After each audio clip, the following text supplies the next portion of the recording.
Recording in progress. Okay.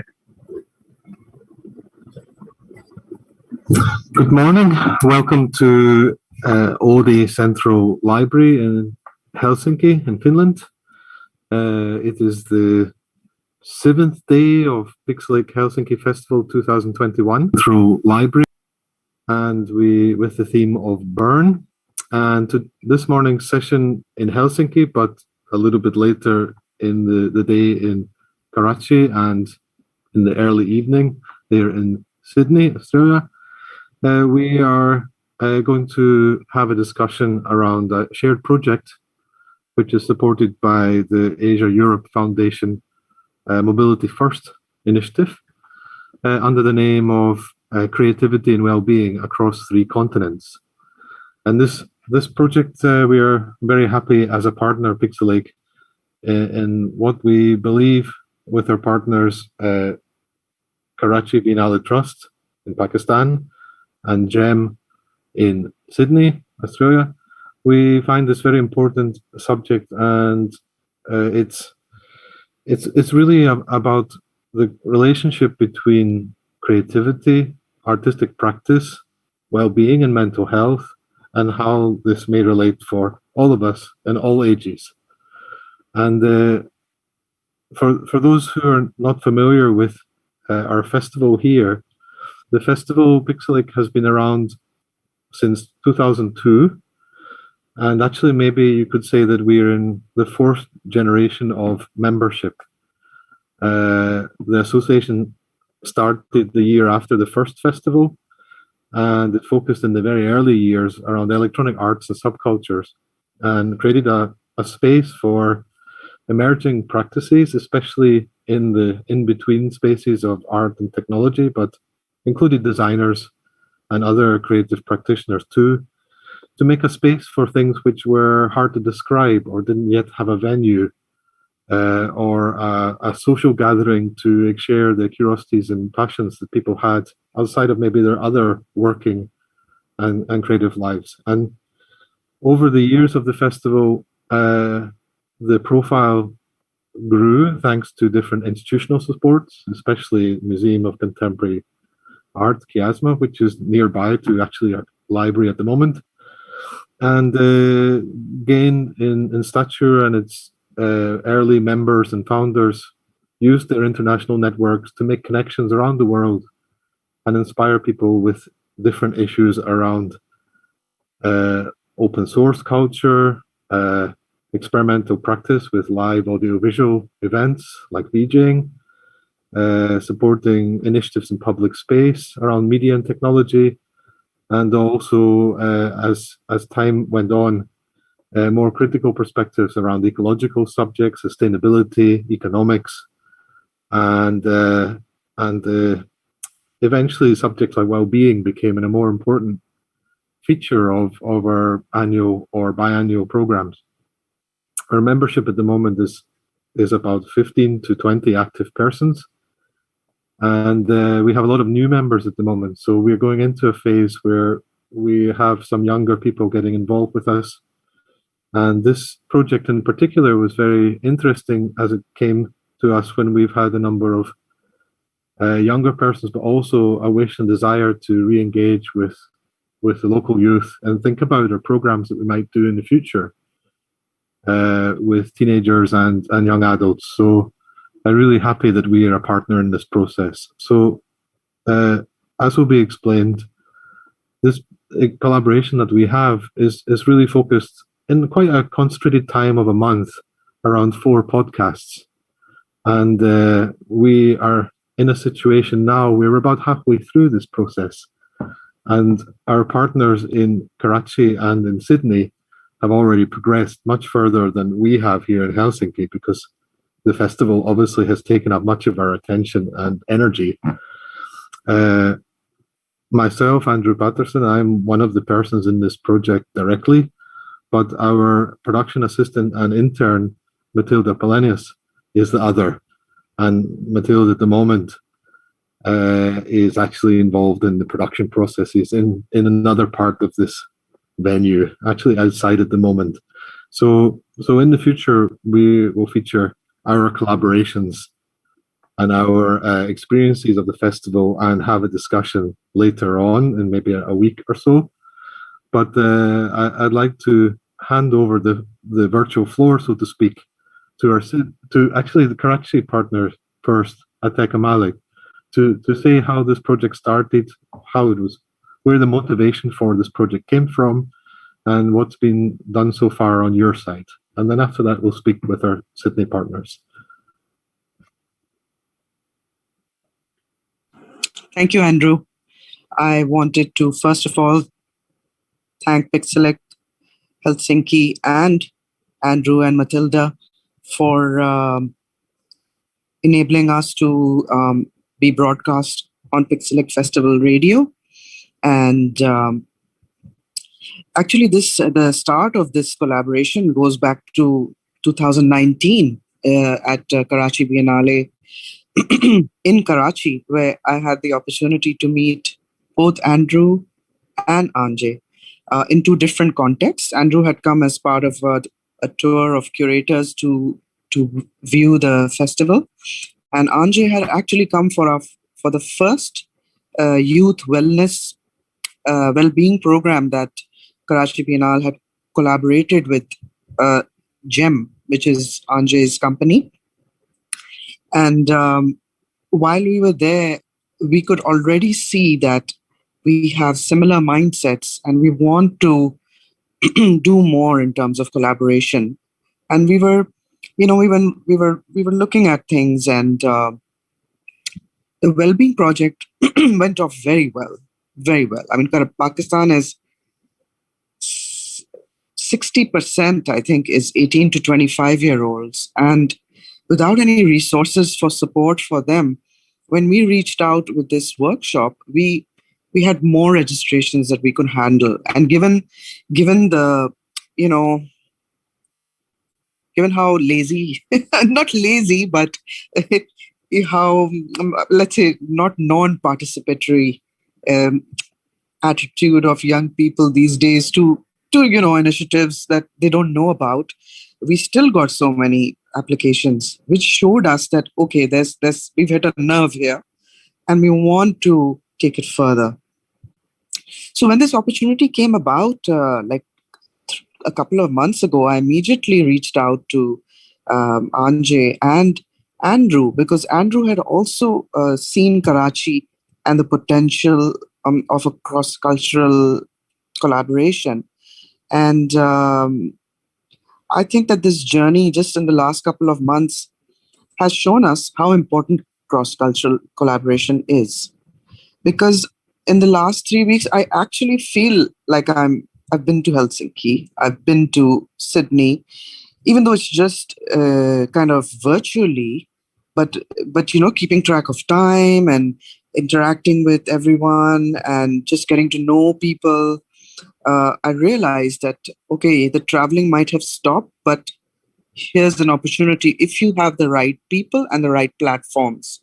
And I feel that 𝗏𝗏 and Pixelache are the kind of platforms who are supporting the openness that is required for such collaboration, and you really need open-minded people. That is what I congratulate even the young people who have participated in this project, because it wasn't just about us, older generation. It was about the younger mentors who we took on board with us as partners to produce the podcasts. And it's been great journey. We'll talk about it more, but I'll hand over to Anje, to Sienna right now, who will introduce the Australian team. Thank you so much, Attica. Now, before I begin, I'd like to start with an Australian tradition, which is a sign of respect to the Indigenous people who were the original the traditional owners and custodians of this land. So for our international audiences, in the 1700s, Australia was violently colonized, And to this day, our First Nations people face systemic barriers to healthcare, education, and more. So I would like to acknowledge the land that both Anjay and I are on at the moment, even though we're recording in separate places, which is the Gadigal land of the Eora Nation of people. I'd like to pay my respects to all Indigenous people listening and to elders past, present, and emerging.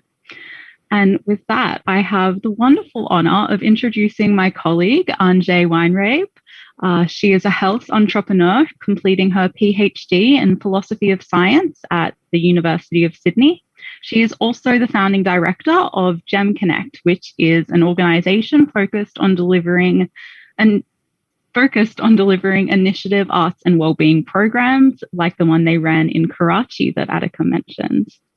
And just a little bit about myself. I'm currently a student studying a Bachelor of Interactive Media.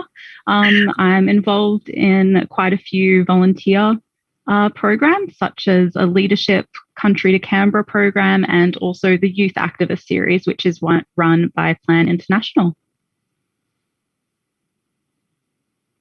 Thank you so much, Sienna, for that wonderful, introduction. And may I also just say thank you to you in front of our audience today, because there'd be no way on earth our organisation would have been able to deliver, like Andrew's saying, they're running a full event. We've got quite a few projects running in our organisation at the moment simultaneously, and this really has been an honour to participate in this series. But also without mentees like you, Sienna, thank you, we wouldn't be able to have the quality output and things being done on time. So may I just acknowledge you in this process. I guess what I wanted to start off with is to sort of talk about the two hats of our side of the presentation today, which is why we wanted to participate as an organisation, but also as a researcher, why I was very interested in this opportunity is that each and every single day, it is always the creative person, whether it be a younger or an older person, I think that inspires us and keeps whether it be our economy, whether it be our universities, whether it be our art galleries, whatever our community and our organizational and societal aspects are of life, what keeps us going are the creatives, the people who are not afraid to use their imagination, and people who are courageous and brave enough to actually stand for something. And so I guess I started this organisation, and why we wanted to also contribute to this Three Continents series in the way that we are, is because there is a lot of support for people, especially young people now in the world, because well-being and wellness and mental health is getting a lot of attention finally, which is wonderful, and it's also getting a lot of funding in certain countries. But meeting Adhika and myself, I'm coming from Africa, I immigrated to Australia in 1998. What I did notice is that a lot of us took such services for granted. And what I noticed was there's a very specific area in the well-being and health sector, which was those individuals that would never have access to even listening to a conversation such as ours this evening or today in case of daytime Europe. And secondly, what was really problematic around this, that if they did have access, such as in Pakistan, if some of those that are privileged enough to get access to well-being and healthcare, and especially mental health care, it would come at a very high cost. And that was a problem and is a problem and remains a problem in many countries around the world, where young people especially do need a lot of support, not just mental health support directly, but decision support around what they want to do in their lives, how do they stay creative, how can they juggle a degree and still have a hobby being an artist, or how do they engage in creative, community-based projects when they are so busy with the way in which our society is expecting them to produce, to actually, you have to become something, you have to have these degrees and so forth. So this program is essential for those listeners that may never walk into a well-being clinic, into a counsellor's office, or even into a university environment, to have access to the Andrews of this world, to the quality of the arts even in Pakistan. They may actually never have access to those type of services. But what they do have access to, which I'm so excited about, are these little devices we call smartphones. And now with technology being what it is, and the internet being a lot more accessible, is we can have forums such as this.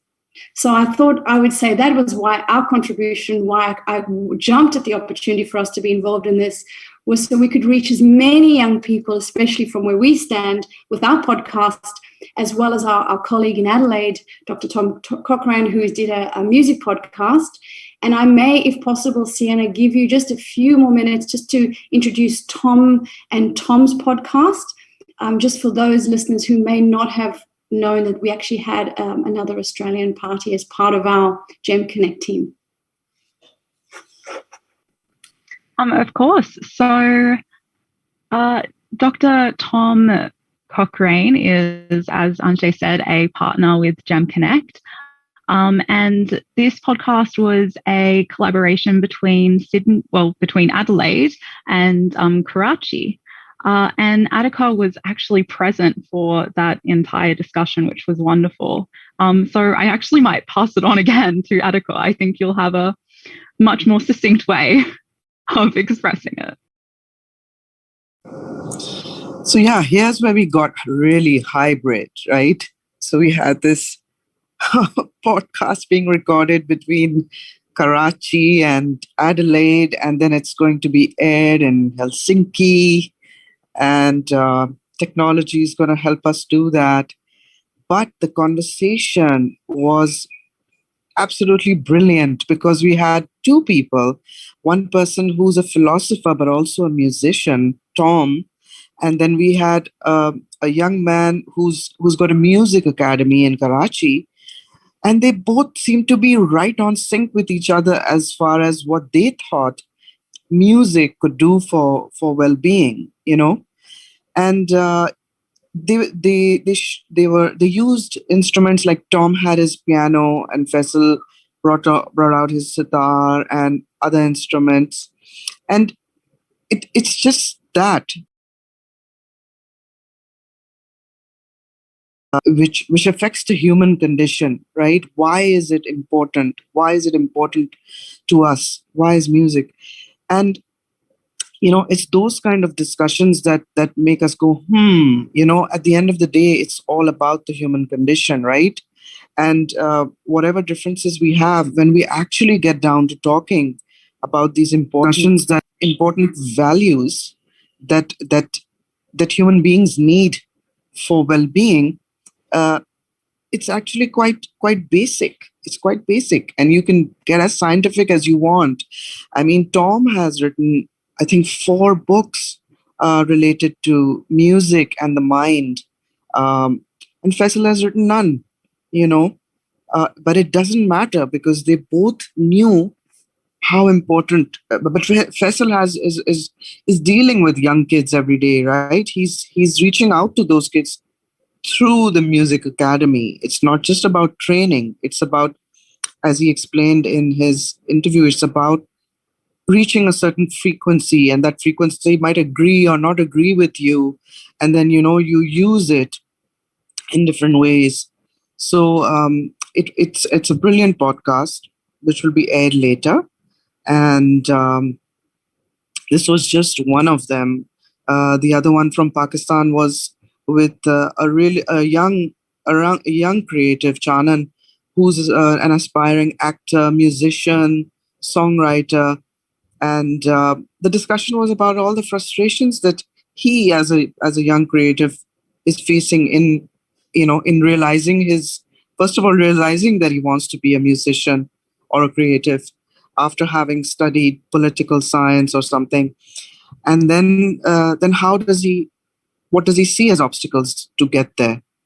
And the whole episode was filmed by a young filmmaker, 𝗵𝗏𝗏 Habib. So she edited and she did the editing. Again, as I'll reiterate what Anji said, it's without these young people, we could not have got these podcasts edited and uploaded online so fast, because that's not our thing, you know. We're not able to do that. So we need these young people Just to who are so good at it. sorry to interrupt. Just to clarify for the listener and anyone who's watching, the project involves actually making 4 podcasts, which are dialogues between a more established professional and a new emerging person. So a sort of mentor-mentee type relationship. And each of the podcasts was to help facilitate and record a conversation between a couple persons or across the continents in some cases, to make one podcast in each place, although I understand that also in Sydney there's 2 being made. So in total, at the end of this exchange, it's a sort of virtual mobility in that sense. There would be 4 podcasts, but it seems already that there are other manifestations too. So maybe you can tell a little bit more about how the collaborations or the actual podcasts were made in each of the locations. Thank you, Andrew. And I think to top up what 𝗪𝗏𝗪𝗏 was saying around how much fun we had in these different media forums and settings, like having a person sitting in Adelaide. Tom is an academic, full-time at the university called Flinders University in Adelaide, and he's teaching philosophy of aesthetics and music, and then he takes some time out to then quickly do a podcast with Pakistan so that we can stream it live to Helsinki. It was very exciting for us. And us in Sydney, we had a neuro researcher, Dr. Frank Gaorfino, who's a young Italian, 30-year-old, young early career researcher from the Sydney Medical School, the Brain and Mind Centre. We had a young professional, Lexi Deng, who was, she'd zipped out of work for an hour just to sit in so we could ask her a few questions about what the most pressing, challenges are that young creators are facing for our podcast series, which is why do people need decision support, and why do young creatives especially need decision support? Myself and Sienna, and my background is I'm looking at the impact of culture in relation to addiction, behavioral and substance abuse across the younger generation, young adults, and the impact that it has in a positive and in obviously a negative way. So we had these very diverse, different people come together. And one thing, the thread that I heard from everyone thus far is we had so much fun. And I think this is what I did want to say to everyone tonight is that, I'm speaking tonight because it's nighttime here today in Sydney, is that play, which is creativity, is something where not only are boundaries dissolved, but things such as who's more educated, who's more qualified, who's got more books, as ` says, the human universal, which, by the way, the evolutionary biologists argue against human universals, saying there are no universals. Humans are so unique. But what I guess the thread of what we all had in common is that we had a lot of fun. And in that having fun, we started to all relax. And that's what this program's about. Well-being is really being in that relaxed state where you're being quite authentic about what it is that you're passionate about, and you're sharing it with someone else who is sharing a very similar kind of engagement, whether it means they play an instrument, whether it means they are a media specialist like Lexi is, Sienna, who will tell you a bit more about herself and when she talks about what we discussed in our podcast. But what I learned was that there is so much more to learn. And I think I took a lot away from that even my colleagues who I've known for many years and been working with, they all taught me something unique in our podcast. And that curiosity is what gets me out of bed in the morning. And the young creatives around me inspire me to do that. And I think that is a form of well-being, is to have hope and to enjoy what you're doing. So I might let Sienna just sort of give you don't give away everything, Sienna. Just give them a little introduction to our podcast, because we want everyone to listen to our podcast. Thank you. All right. Thank you, Anjay. So our podcast was centered around how fear and anxiety can impact our decision-making, especially focused on young creatives. And it was actually turned into quite a reflective piece where we all sort of talked about our experiences with mental health. Our PhD students, Anjay and Dr. Frank, were speaking about their clinical experience and how they can apply that and understand young people and their concerns through that lens. And altogether, it was just such a brilliant, and as Anjay said, fun conversation about the things, despite whatever country we're in or wherever you're listening to this podcast now. It's just we all have so much in common when it comes to mental health, and play and connection is so important in relaxation and anxiety management. So yes, definitely give it a listen. It will be uploaded tomorrow, I believe. So yeah. And Anjay, I'd like to circle back to something you said a little bit earlier, which was the barriers that a lot of young people face when trying to seek out mental health services. And I was a participant of the Gem Connect Sydney Arts and Wellbeing program. And when I saw that targeted ad on Instagram come up, one of the first things that sort of sparked in my mind was that it was free. And even in such a privileged place that I am in, being in Sydney in Australia, being able to study, that is still such a big barrier for me to be able to receive these services. So I was just really astounded by the fact that we don't have international services like these, even in first world countries like Australia, in the middle of the city where we should be like incredibly connected. There's still this huge gap. And it's organizations like GEM who are really providing this service, which is so desperately needed. Thanks, Ian. I would love you to send this podcast to our grant application process people so they can hear this feedback directly. Thank you. But I guess we actually have Ārtika to thank, and maybe a step before Ārtika is it started with the young GEM, and for the audience, GEMs are people that have come through our arts and wellbeing program, where we look at a very short sort of over a 3 to 4 Saturday period, or approximately 5 to 6 hours. We talk about people who have a set of beliefs that they actually, I guess, have and walk around with every day, and they're not very conscious of these beliefs, and yet these beliefs are influencing 100% of what they're doing. So it's one of the beliefs a lot of young people may face, talking about barriers, just let's go back on the psychological barrier to begin with, is that I can't do my art and have a job. Or I have to become a professional at whatever XYZ the job is, and then when I've got some money, then I can actually have a weekend and do my art. Or one false belief is I can't be a professional artist, it doesn't pay me enough money. So these are beliefs that a lot of people are walking around with, and we could list a whole bunch of them, but we don't have the time in this session. You can listen to our podcast on that a little bit more in detail. But what these first and initial barriers to entry are is that they won't even see an ad on Instagram, because they won't even seek out these types of programs, because they won't even consider themselves having the time to then invest in, say, an art program, or opposite, where they feel guilty. When I say they, I'm even speaking about myself here. If I would love to learn something new, I might say a false belief for me would be I'm too old to learn a new language, or I don't have the time to do that. Now, these are all real-time thought processes that people are walking around with that are not necessarily true for that person. It may work for someone who's 65, who's already starting with early age dementia, and maybe they cannot learn another language. We're not saying that's a false belief.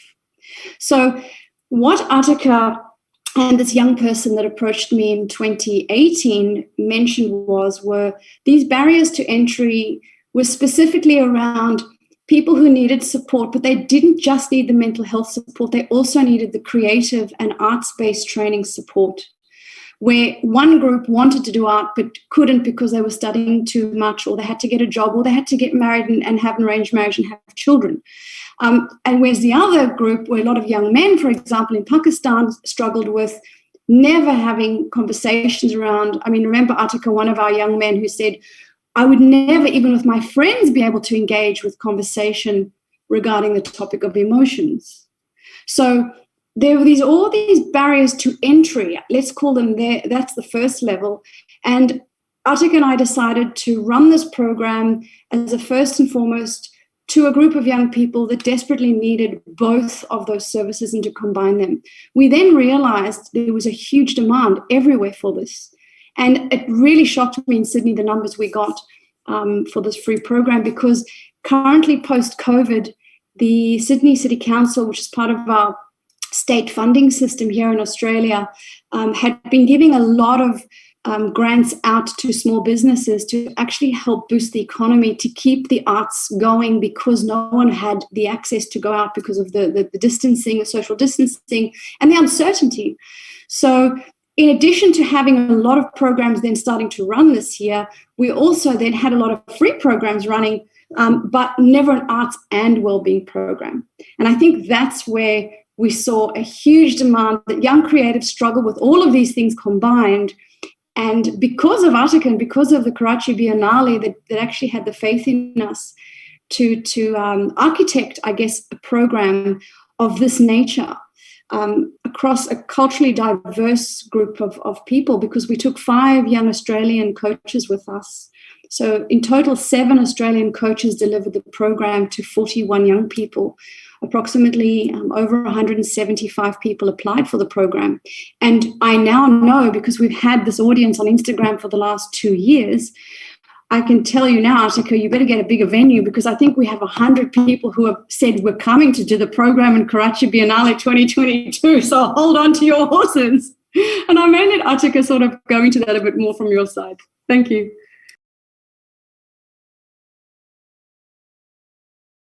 Thank you, Anji. And I wanted to just talk a little bit about how much support we got initially when we proposed a well-being and art program. So basically the support was zero, because in 2018, when I was bringing it up to the Karachi Biennale, nobody could understand the connection between a Biennale and a well-being program. But this idea, for me, it made sense, because why do you have to suffer as a creative? That is the first question that comes to my mind. Why? Because you have lack of support, you have lack of peers, you have lack of a platform here, and there's all these other things. So well-being is the first thing that is affected, right? And so financially, we had minimal support, and you need believers like Anji, who funded their own flight. 5 people funded them to Karachi, and we had never met. She believed in what I was saying. We had a couple of Zoom conversations, and at my end, I convinced them and my team, and I said, no, just believe me, it's going to be good. It's going to be good. And then we made sure it was good. We had not just good, it was fantastic. But that's the thing. It's like we as organizers need to be open to new ideas that are coming from a younger generation. And the only way we do that is either we include them in the decision making, or they are given a little bit of freedom. Okay, it might not work so well, or there might be initial hiccups, but it can't be used as a reason to write it off, and say, no, that's not a good idea, or this won't work. So this is what I would advocate, is that all the platforms that are there, festivals, creative, promotional music, art, theater, that we need to open up a little bit and start looking around. I was just having a conversation with my friend today about this exact topic. We're both very young people, young creatives, and as young people, we know we don't have the life experience. We make mistakes. Our ideas might not be completely tangible, but we do add value. And it's so refreshing to be in spaces where that's acknowledged, because it's not in many, many places in our lives. And just being surrounded by people who will listen and support you is such a life-changing thing. Yeah, I was talking to the young people who had come over to film the podcast, and I was telling them, I've had my share of rejections. I thought I was smart enough to write a paper, and I submitted it somewhere, And the guy wrote back to me and he's like, do you have a day job? It's like, okay, so I guess you didn't like my paper, that's all he said. I was like, okay, that's fine. Doesn't matter. He didn't like it. Someone else would like it. I kept trying. So they were quite surprised because they're a bit sensitive, this generation. You have to struggle, and you'll have people who don't believe in you, and you will have people who are just going to support you, even if it's a silent kind of support, just standing back and saying, I believe in what you do. I think it's great. And if you need anything from me in terms of support, I'm there, I would like to add in from the perspective we have here with Pixelache Festival. I mean, it started as a self-organized festival, right? As many do. A group of people were looking for a space to show off their experiments, to gather together, to make space for each other, but at first to make this community of emerging practice and emerging arts, technology, hacker, music, performative things, right? Which didn't really fit, didn't have a place, wasn't very easy to describe. And it was necessary to create the space for yourself. And after the early years of gradually building up experience together of making festival and finding a venue which would host it and add in some sort of, let's say, some institutional capital to the enterprise over time, it becomes established. But I mean, I have been involved with the festival for about 18 years. So I've seen it in some of the early years. I've seen it transition over time to be an institution in the cultural scene of Helsinki, representative on a national and international scale. And we have had now stable funding, national funding for 10 years. The thing is that the ones who are active changes. Maybe the ones who started move on and do other things, or some people come in and out. Some people keep coming back, even from abroad. But eventually the active members change.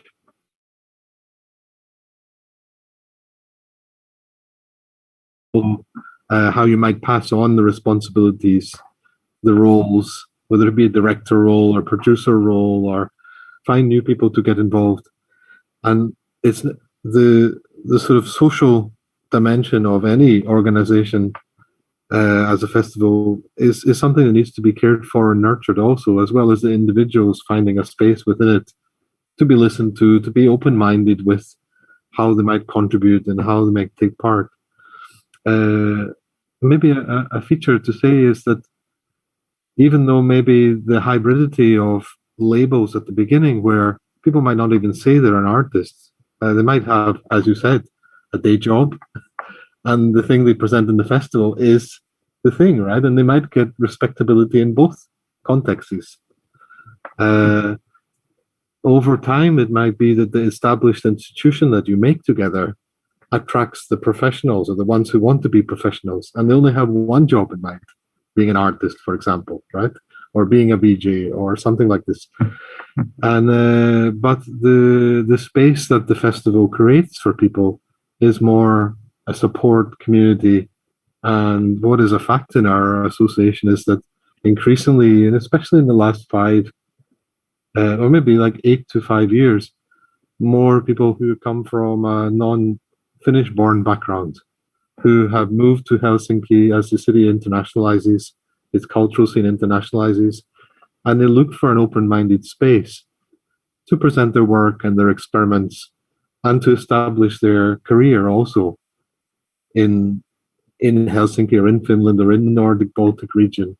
And it doesn't necessarily matter about the age. It's about the where you're at that point in your experiments. And you look for the community, and you look for the venue, and of course you look for the funding, which may come from this associational context.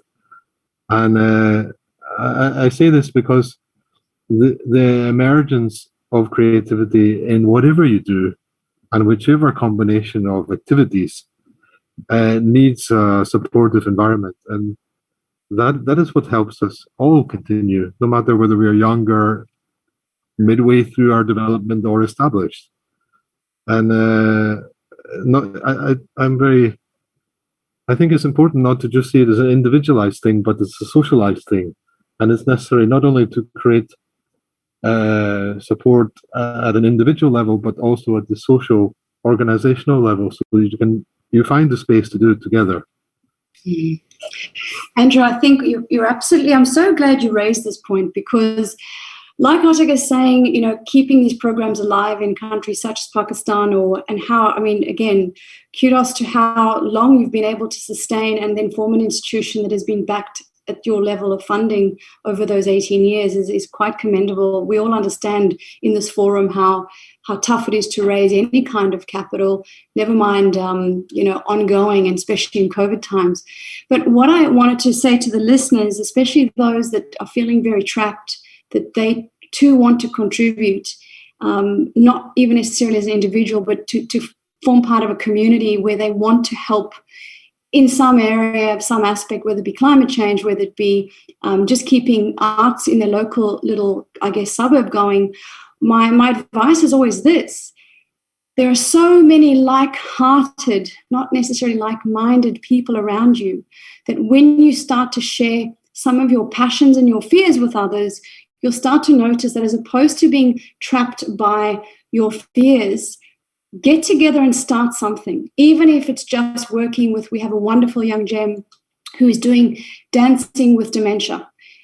This young person goes out and is a DJ by day profession, is very passionate because the grandparents, I've got lots of friends struggling with dementia, and, to take a little bit of money that I will mention, Lana's name. Lana's put a bit of money away every week out of her savings into a piggy bank, and over a period of time put on this disco for this amazing aged care facility, invited the community in, and people are, dancing at 70, 80, 90 years old, and suddenly they can feel their feet lift again. And the community's talking about it, and the artists are involved, and the MC came through. And these are incredible initiatives if you think about it in the bigger scheme of things, because we're caring for each other. That is the basic principle of, what we should be doing for one another.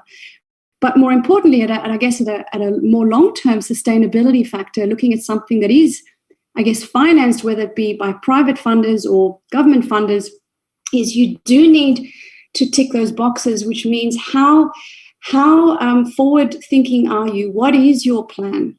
What is the area that matters to you, that you will be something that you will commit to? And I'm very committed to looking at the prevention of mental ill health space. That's my area, and I'm looking very much at finding novel and innovative programs that can help young people to stay creative and alive, because therein lies their well-being, as opposed to just seeking mental health care support and then what? So as an example, instead of setting up this company structure in the way that most organizations, I've looked at many models. And Artika, you and I have talked about this over the years. A model I looked at is referring to a philosopher called Jürgen Habermas, who is a very famous, he's still he's one of the great remaining philosophers alive. And he works with the United Nations to try and provide more, let's call it reforms, within some of their communication blocks and obstacles that they face, because there is vast funding coming through, obviously through institutions and groups such as theirs. And what Habermas talks about is this notion of a new social movement, where people all get involved and they communicate at the level that they understand. And within that level of communication, there is action taken because people are mobilized for a cause that is of meaning and purpose to them. And so what GEM has done is we've created this new social health movement. We'll soon be hitting our 5th year, where, just like you said, Andrew, the people come and they go through, new members form. I've noticed we've had little groups come through with project-based, and then those young people go on to do other amazing things. Like we've got our Pakistani youth doing things like teaching young kids online now. We've got groups here in Sydney that have gone on to become photographers and working within, different, activist spaces, animal care, climate change, and so forth. And we are here as a support mechanism, as a support vehicle, but we want people to go on and touch other people's lives in the areas that they're passionate about. So for the listeners that feel sometimes they can't contribute or their hands are tied, your hands are never tied. You really can contribute and make a difference at whichever level you choose to do so. And as Andrew said, it doesn't matter your age. But what I do believe in is that we just have to start sharing some of those feelings initially, because the emotions are where it all starts. That's what we have in common. We all share those different emotional states. So thanks for letting me share that too with you. I think Yes, I just want to... Oh, sorry. Go ahead. I'll just make a quick note then. I think also when you're following something that you really believe in and you're doing something that you're always actively engaged in, it's so much easier to be resilient when you face these barriers, because you can come back to your meaning, you can come back to your purpose and rely on that to give you this motivation. Thank you. What I wanted to add was, festivals like Pixelache and Karachi Biennale. So what they offer young people and who want to do something is a chance to experience this kind of administration. What we've had at the Karachi Biennale is that we actually never had anything such as art. Young kids who were giving tours of the art venues. So that's actually a job that got created because of the Biennale. And then the young kids who signed up, they did really well, not only because we trained them and they learned how to, and they enjoyed interacting with people, they enjoyed the art, they wanted to come back, and they were like, next time, please take us back. We did pay them. We also paid them. They earned, but only for 1 month. Then they went on, like one young person went on to become assistant at the State Bank Museum. Another one got a job as assistant curator. So what happens is all of a sudden it becomes a springboard, and the person gets confidence.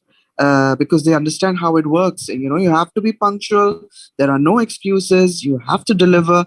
You have to put on a smile, even when you're dying inside. That's life. That's how it works. And sometimes it's not how much money you're getting, because I often get this question: is that no, they're paying me too little? Sometimes. Not always, because often you do need a certain amount of money to survive. But sometimes you look at it as a stepping stone, as Anjay is saying, is that, okay, I'm going to do this for a month. They're going to give me a fantastic resume. It's going to be look fun. And they're going to give me a recommendation letter. I can go for my grad school studies anywhere I want. It's those things that you have to also keep in mind, And we've seen some amazing success stories, leadership, people who've gotten amazing jobs, and they are much happier for it.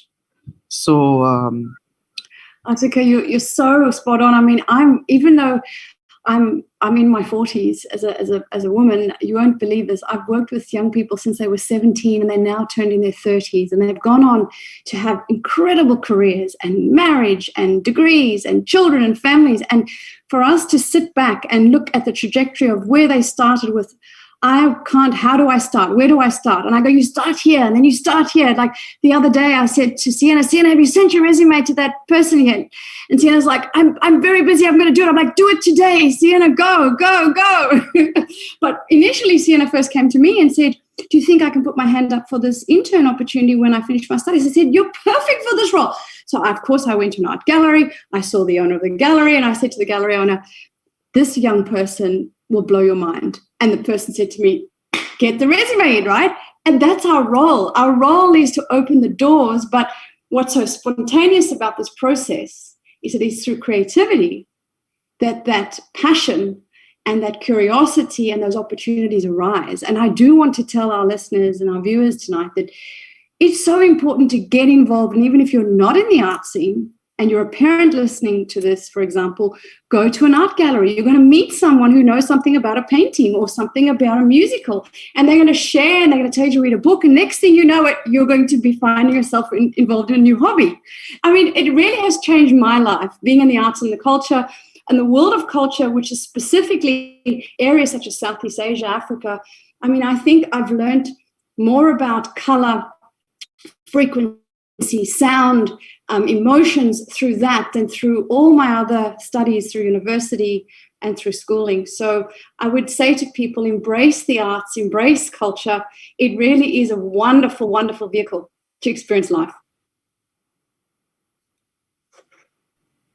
And I mean, I think about the content that I learn in my degree versus the content that I learn just living and getting my hands dirty and putting my hands up for different opportunities. And they both have a lot of value, but I find that opportunities like 𝗪𝗪 mentioned for young people just to show up, do the work, learn as you go is so valuable. It can be a bit overwhelming at first, but that's how it is. And you've just sort of got to knuckle up and get through it. And being surrounded by such supportive people who understand where you're coming from and understand where you want to be is so integral to being able to do these things. I would like to give a few words just on the scheme that we have the benefit of here with Helsinki City. So we have used it now maybe for 3 years. It's a for maybe 4 years, but it's a program which Helsinki City have supported financially to allow young people, even as young as school leavers from 16, I think, to 25, it's like a sort of app-based job poll system. It's called 𝗏𝗏𝗏, like 𝗏𝗏𝗏𝗏. And it means that associations like ours can put up that we have opportunities for paid volunteer work, right? That, I mean, when I say volunteer work, it's obviously not volunteer when it's paid, but it's the type of things that typically associations and festivals would want extra hands to help with things. It would be an entry point into getting to know how the festival, maybe even for the first time. And it gives a financial compensation, sort of minimum wage level. But it at least means that people are not actually giving their time to get to know about the association. They get supported for doing jobs. So at the moment, in our festival week, we have had those persons helping us at our info desk, right? So they're also our public face to the festival. And we have been trying to imagine how can we get beyond this sort of tasks, so that we can use schemes like that to help support and develop projects together with those youth. And in this particular program, it is for those who are not Finnish born or are recent immigrants. And so it's also an entry point and something to put on the CV in the job market and in the associational cultural work. But that scheme is fabulous, and there's a really great youth services in Helsinki also, which are media focused, journalist focused, even cultural production focused. So the Helsinki City Services are really good with this, but it's up for us as associations and as collectives of creative people to come up with ways to use schemes like that to help people develop their own creative projects, and not just tasks and our festival work. And I really hope that type of scheme opens up, because in my personal artistic life, I've learned from the example of I-Beam Center for Art and Technology in New York, where they had students in residence, not just artists and technologists in residence. And those persons were supported to spend time in cultural centers, which are very experimental, working with emerging practices. But people need supported for that, and treated in the same way as any other guest or resident in these institutions. And I hope we can find schemes like that and support like that for the future, because I believe it's really the only way we can have an ongoing and engaged dialogue that considers the exchange necessary to get to know each other and to make things together. Andrew, I think the emphasis there that you're mentioning quite a few times is the word support. And what is profound here is that collectively, even the individuals sitting in this group forum, we have enough capacity, networks, I guess even energy, maybe not you, Andrew, because you're a bit tired at the moment because you're in the middle of your festival. But collectively, we have, enough resources to really get together and help people in ways that are not just, I guess, to, as you say, direct employment opportunity or direct art connection, but to provide ideas that are the very, I guess, is a vehicle that whether it be a younger or older generation can take. And for example, we've just started, a monthly gallery walk with someone who is a bit older, who is a patron of the arts, knows a lot of history, but he's on his own. He's got no children, no one to talk to, and he loves getting out. He knows all the galleries in Sydney. So we've matched him with the public as an example. Now, these are ideas, and there are many, many people who are interested in the same thing, and then funding comes and so forth. So I agree with you. It is providing a support mechanism, not just a support network, to really take and move people, to mobilize them. And thank you. I think that's a very valuable point, for our listeners. Well, I recognize we don't have a lot of time left. We have 5 minutes. So for our listeners and viewers, let's summarize what people can expect to come out of this mobility exchange, or virtual one that we are doing together.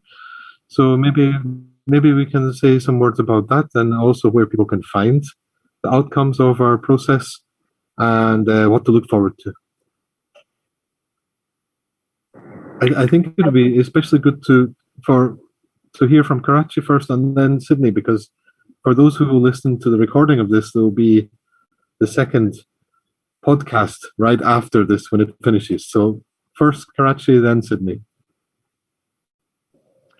So the podcasts are first available on Pixelache Radio as per schedule given by them on their website.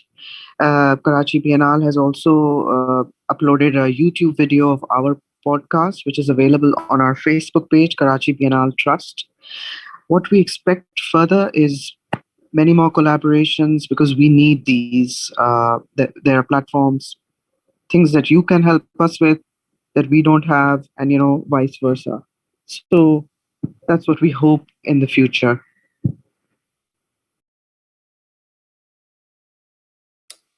Thank you. From our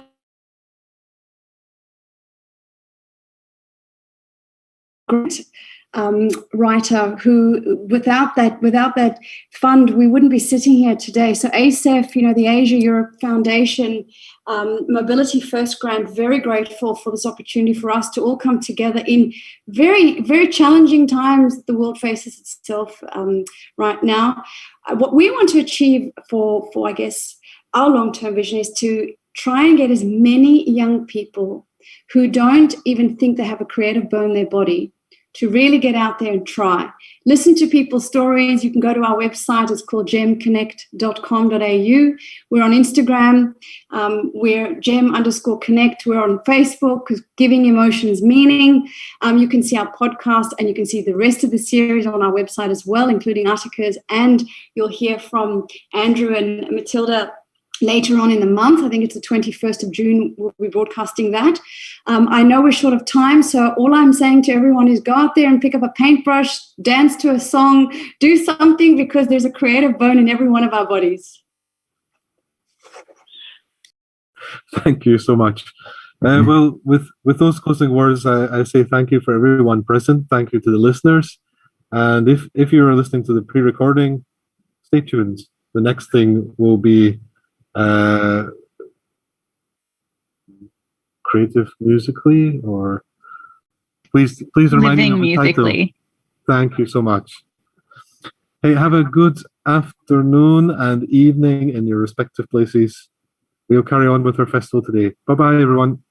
Bye. Thank you. Bye. Thank you. Bye.